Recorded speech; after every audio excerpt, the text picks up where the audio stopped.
Bahasa Indonesia, satu identitas yang mengikat erat keberagaman budaya dan ribuan pulau di negeri ini. Perjalanan bahasa kita bukan sekedar sejarah kata-kata, tapi sejarah persatuan bangsa. Akar bahasa Indonesia berasal dari bahasa Melayu yang telah menjadi lingua franca atau bahasa perdagangan di Nusantara sejak berabad-abad lalu. Bukti tertua ada pada prasasti-prasasti dari abad ke-7 Masehi, era Kerajaan Sriwijaya. Bahasa Melayu kuno sudah digunakan luas karena sifatnya yang sederhana, fleksibel, dan mudah diserap oleh siapa saja. Bahasa ini menyebar cepat bersama perdagangan rempah dan penyebaran agama.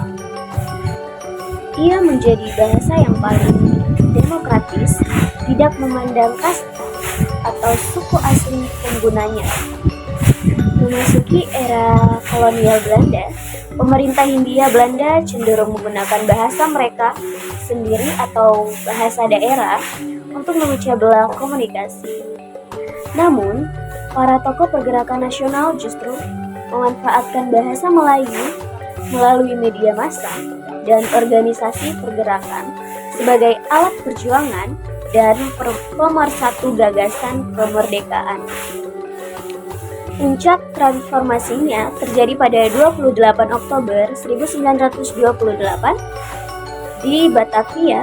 Para pemuda dari seluruh penjuru negeri berkumpul dalam Kongres Pemuda II. Melalui Sumpah Pemuda, mereka secara sadar dan berani mengangkat status bahasa Melayu menjadi bahasa Indonesia sebagai bahasa persatuan. Era pendudukan Jepang melarang total penggunaan bahasa Belanda dalam administrasi dan pendidikan.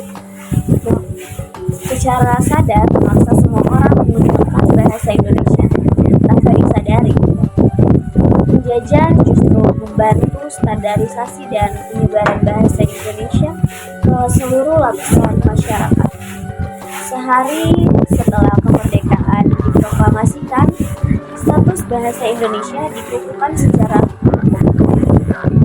pada 18 Agustus 1945, Undang-Undang Dasar 1945 disahkan dan pasal 36 menetapkan bahasa negara adalah bahasa Indonesia. Bahasa Indonesia adalah bukti nyata bahwa bahasa mampu menjadi tulang utama sebuah bangsa yang beragam.